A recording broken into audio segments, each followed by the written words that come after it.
Hey guys, இன்னைக்கு நம்ம witches லவோட 9th episode பார்க்க போறோம். போன எபிசோட் கடைசியில சைனாக்கு பிசினஸ் ட்ரிப்புக்கு போன ஹீரோயினுக்கு சர்ப்ரைஸ் கொடுக்கணும்னு அவகிட்ட சொல்லாமலே முந்தின நாள் கிளம்பி வீட்டுக்கு வரான். ஆனா ஹீரோயினும் பாட்டிங்களும் இவன் நாளைக்கு தானே வருவான் அப்படின்னு நைட் சூப் ரெடி பண்ண மந்திரம் போட்டுட்டு இருக்காங்க. அதை ஹீரோ பார்த்ததோட எபிசோட் முடிஞ்சுது. ஹீரோ அவங்க 3 பேரும் மந்திரம் பண்ணிட்டு இருக்கிறத பார்த்த மாதிரியே தான் எபிசோட் முடிஞ்சுது. ஆனா பாட்டிங்க இவன் வர்றதுக்கு முன்னாடியே யாரோ வர்றாங்கன்னு சுதாரிச்சுக்கிட்டு மந்திரத்தை நிறுத்திட்டாங்க.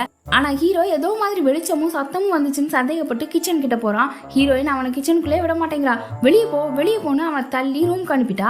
அவன் கூடவே ரூமுக்கும் போய் எதுக்கு இப்படி சொல்லாம திடீர்னு வந்த, நான் பயந்துட்டேன் அப்படின்னு திட்டுறா.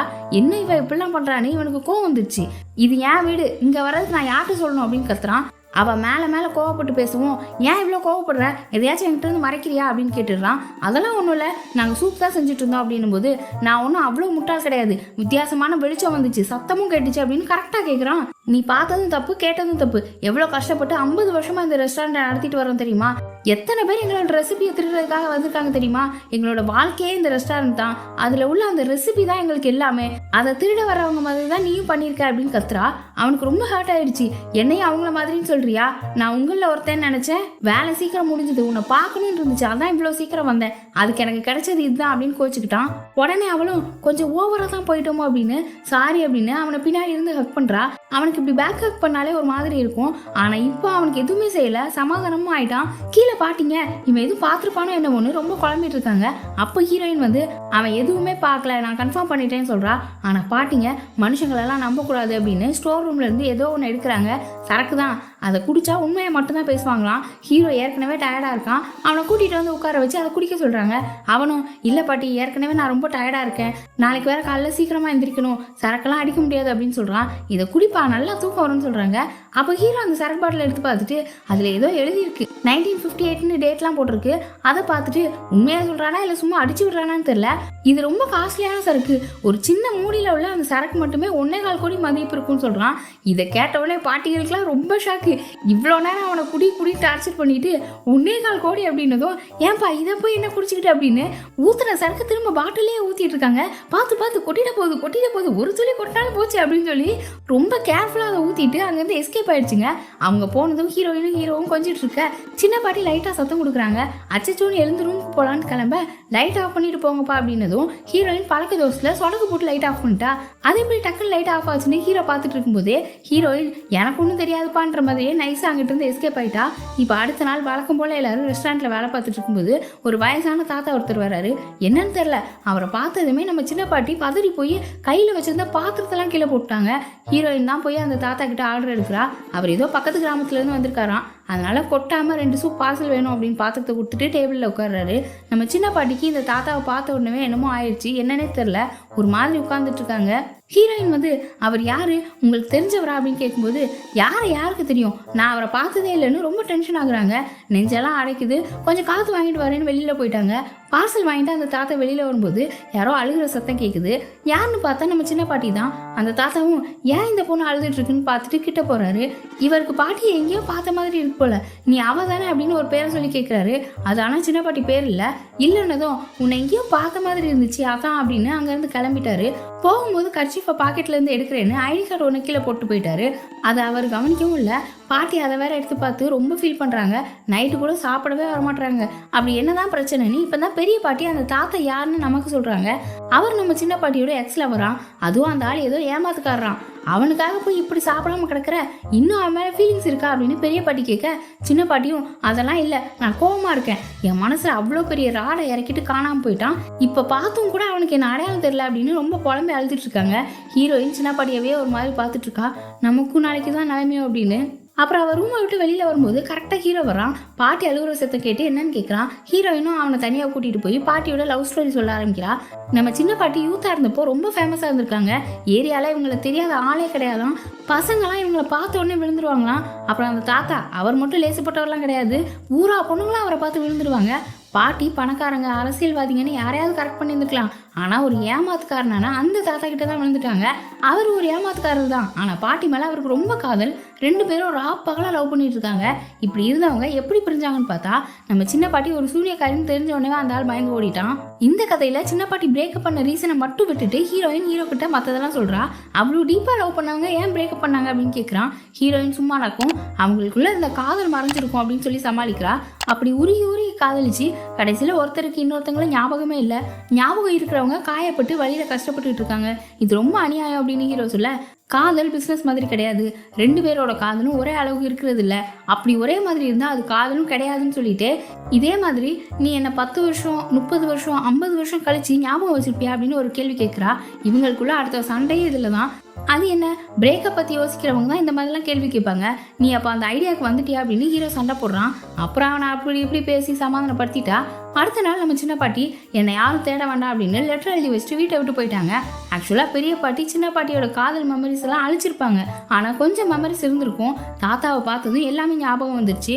அந்த மெமரிஸ் எல்லாத்தையும் நானே அழிச்சிட்டு வரேன், நீங்கள் என்னை பற்றி கவலைப்படாதீங்க, நான் ஒரு புது ஆளாக திரும்ப வருவேன்னு எழுதி வச்சுட்டு கிளம்பியிருக்காங்க. சின்ன பாட்டி அவங்களே வந்துட்டுன்னு தான் எழுதி வச்சிருக்காங்க. ஆனாலும் பெரிய பாட்டி நான் அவளை தேடி போகிறேன்னு ரெடி ஆகிட்டாங்க. ஹீரோயின் உடனே அவங்க எங்கே போயிருக்காங்கன்னு உங்களுக்கு தெரியுமா பாட்டின்னு கேட்க, அதெல்லாம் அவள் எங்கே போனாலும் எப்போவுமே என் கைக்குள்ளே தான் இருப்பா, ஈஸியாக கண்டுபிடிச்சிடுவேன்னு சொல்கிறாங்க. மந்திரம் போட்டு அவங்க இருக்கிற இடத்த பார்த்துருப்பாங்கன்னு பார்த்தா ஆல்ரெடி சின்ன பாட்டி ஃபோனில் ஜிபிஎஸ் ட்ராக்கிங் செட் பண்ணி வச்சுருக்காங்க. டெக்னாலஜியை வச்சுட்டு ஏன் இன்னும் மந்திரம் போட்டுட்டு இருக்கணும் அப்படின்னு ஸ்டைலாக சின்ன பாட்டியை தேடி கிளம்பிட்டாங்க. இன்னொரு பக்கம் ஹீரோ சைனாலேருந்து ஹீரோயினுக்காக ஒரு செயின் வாங்கிட்டு வந்ததுனால அதை எப்படி அவகிட்ட கொடுக்கன்னு தெரியாமல் பார்த்துட்டு இருக்க. அப்போ ஹீரோயின் வந்து சின்ன பாட்டி வீட்டை விட்டு போயிட்டதையும் பெரிய பாட்டி அவங்கள தேடி போயிட்டதையும் சொல்கிறா. அப்போ நீ மட்டும் தான் தனியாக ரெஸ்டாரண்ட் ஓப்பன் பண்ணணுமா அப்படின்னு கேட்கும்போது, இல்லை ஹெல்ப்புக்கு ஆள் வச்சுட்டு தான் போயிருக்காங்கன்னு சொல்கிறா. யாருன்னு பார்த்தா நம்ம ரைட்டர் தான். ரைட்டரை பார்த்துட்டு ஹீரோ சும்மா இருப்பானா, நானும் ஹெல்ப் பண்ணுறேன்னு ரெஸ்டாரண்ட்டில் வேலை பார்க்க ஆரம்பிச்சிட்டான். ஹீரோ மட்டும் இல்லாமல் பிஏவையும் சேர்த்து வேலை பார்க்க வச்சிட்டான். அதுவும் பிஏக்கு டெலிவரி பண்ணுற வேலை. வெளியே வேற செம்ம வெயில். ஒரு வாட்டி டெலிவரி பண்ணிட்டு வந்துட்டு திரும்ப என்னால் போகவே முடியாதுன்னு உட்காந்துட்டான். உடனே ஹீரோயின் சரி நீங்கள் இருங்க நான் போகிறேன்னு சொல்ல, பாய்ஸ் 2 பேரும் சும்மா இருப்பாங்களா, நான் போகிறேன்னு போட்டி போட ஆரம்பிச்சிட்டாங்க. அப்போ 2 பேருமே போங்கடான்னு 2 பேர் சிலையிலையும் ட்ரே வச்சு அனுப்பி வச்சுட்டா. தூக்க முடியல, கஷ்டப்பட்டு தூக்கிட்டு போயிட்டு இருக்காங்க.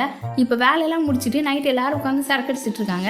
அப்படியே எல்லாரும் பேசிட்டு இருக்கும்போதே பிஏ ரைட்டர் கிட்ட, நீங்கள் எழுதிட்டு இருக்கிற கதையில சூனியக்காரன்னு தெரிஞ்ச உடனே அவளோட லவர் அவளை ஏற்றுப்பானா, கதை எப்படி போகும்னு கேட்குறான். இப்போதைக்கு நம்ம ஹீரோ ஹீரோயின் சுச்சுவேஷனும் அதுதானே.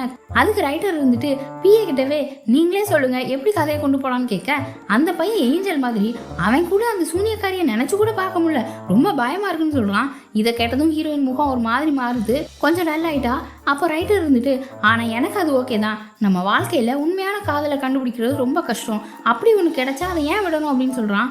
என்னவா இருந்தாலும் அந்த பொண்ணு ஒரு சூனியக்காரி அப்படின்னு பிஏ சொல்ல ஹீரோயின் ரொம்ப சோகமாயிட்டா. அடுத்து பிஏவையும் ரைட்டரையும் வீட்டுக்கு அனுப்பிட்டு ஹீரோயின் மட்டும் தான் இருக்காங்க. அப்போ ஹீரோயின் ஹீரோ கிட்ட அவங்க 2 பேரும் சூனியக்காரியை பத்தி பேசிட்டு இருந்தாங்கல்ல, அதை பத்தி என்ன நினைக்கிறேன்னு கேட்குறா.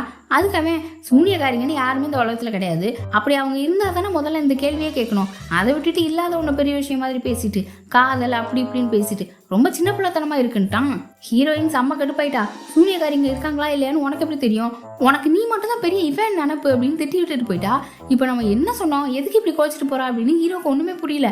அவ பின்னாலேயே போய் இப்போ நான் என்ன சொல்லிட்டேன்னு கோச்சிட்டு போறேன், எதுக்குன்னு சொன்னா கூட நான் அதை வச்சு சாரியாவது கேட்பேன் அப்படின்னு கெஞ்சிட்டு இருக்கேன். அப்பதான் பாக்குறாங்க நம்ம ரைட்டர் இன்னும் வீட்டுக்கு போகல, இங்கதான் இருக்கான். கையில வேற ஒரு பேஸ்பாலை வச்சுட்டு இருக்கான். ஹீரோ கிட்ட இருந்து ஹீரோயினுக்கு பாதுகாப்பாமா.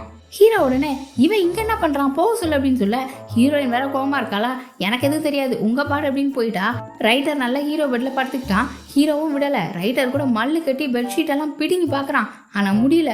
கடைசியில 2 பேரும் ஒரு பெரிய போராட்டத்துக்கு அப்புறம் ஒரே பெட்ல தான் படுக்கிற மாதிரி ஆயிட்டு அங்க ஹீரோயினுக்கு தூக்கமே வரல. இந்த பக்கம் ரைட்டர் ஹீரோவை கட்டிப்பிடிச்சு தூங்கிட்டு இருக்கான். ஹீரோவுக்கு தூங்கவே முடியல. எழுந்து ரூமை விட்டு வெளியில வந்தா ஹீரோயின் டைனிங் டேபிள்ல உட்காந்துருக்கா. உடனே அவ கிட்ட போய் இன்னும் கோவமா இருக்கியா அப்படின்னு கேக்குறான். அவ இல்லன்ட்டா, ஆனாலும் நல்லா தான் இருக்கா. ஹீரோ அப்போ டக்குன்னு நீ சூனியக்காரியா இருந்தாலும் எனக்கு ஓகே தான் சொல்றான். என்னடா திடீர்னு இப்படி சொல்றானேன்னு பார்த்தா, இதை தானே என்கிட்ட இருந்து எதிர்பார்க்குற, ஆனா என்னால அப்படி சொல்ல முடியாது, இல்லாத ஒரு விஷயத்த வச்சு என்னால பேசவே முடியாது, உன்னை மறக்கிற மாதிரியோ உன்னை விட்டுட்டு போற மாதிரியோ எந்த சுச்சுவேஷனும் வராது அப்படின்னு நான் நம்பிக்கை கொடுக்குறேன்னு சொல்றான். சரி இப்படியாவது சொல்றானேன்னு ஹீரோயினுக்கு கொஞ்சம் ஆறுதலா இருக்கு. அவன் மேல போய் சாஞ்சுக்கிறா. இவங்க இப்படி பேசிட்டு இருக்கிறத ரைட்டர் கேட்டுட்டு இருக்கான். அவனுக்கு ஒரு மாதிரி ஆயிட்டு. இப்ப அடுத்த நாள் சின்ன பாட்டியை காட்டுறாங்க. அவங்க வீட்டை விட்டு போய் அவங்களோட எக்ஸ்ல வர நினைச்சிட்டு அவங்க எங்க முதல் தடவையா பார்த்தாங்க, எங்கெல்லாம் டேட்டிங் போனாங்க, எல்லா இடத்துக்குமே திரும்ப போறாங்க. அந்த மெமரிஸ் எல்லாம் திரும்ப நினைச்சு பாக்குறாங்க. அப்புறம் அந்த தாத்தாவோட ஐடி கார்டில் அவரோட அட்ரஸை பார்த்துட்டு வீட்டுக்கே போயிட்டாங்க. காம்பவுண்ட் ஒரு வழியா நைஸா எட்டி பார்க்குறாங்க. அவர் அங்கே அவரோட ஒய்ஃப்க்கு சாப்பாடு ஊட்டி விட்டுட்டு இருக்காரு. அவர் ஒய்ஃபுக்கு உடம்பு சரியில்லை போல, பக்கத்தில் வீல் சேர்லாம் இருக்கு. அவர் ஒய்ஃபை ரொம்ப பாசமாக கவனிச்சுக்கிறாரு. சின்ன பாட்டியும் அதை சந்தோஷமாக தான் பார்த்துட்டு இருக்காங்க. அப்போ அவங்க ஷோல்டரில் ஒரு கை, நம்ம பெரிய பாட்டி தான் காதை பிடிச்சி இழுத்துட்டு வந்து வீட்டில் விட்டுட்டாங்க. இப்போ சின்ன பாட்டி பழைய ஃபார்முக்கு வந்துட்டாங்க. இப்போ தான் எல்லாரும் சந்தோஷமாக இருக்குது. அடுத்து நம்ம ஹீரோயின் கிட்ட அவளுக்காக வாங்கினா அந்த செயினை கொடுக்குறான். அவளும் அதை வாங்கி பார்த்துட்டு ரொம்ப அழகாக இருக்குன்றா. அடுத்து ஹீரோ தயங்கிக்கிட்டே ஹீரோயினை பார்த்து, இதுக்கு முன்னால் இதை நான் சொல்லியிருக்கேனா இல்லைன்னு தெரியல, ஐ லவ் யூ அப்படின்னு சொல்லிட்டு போகிறான். ஹீரோயினுக்கு ஒரே சந்தோஷம். இந்த செயின் எல்லாம் போட்டு பார்க்குறா. அவளோட ரோஸ் பேட்டர்னும் பிரைட் ஆகுது.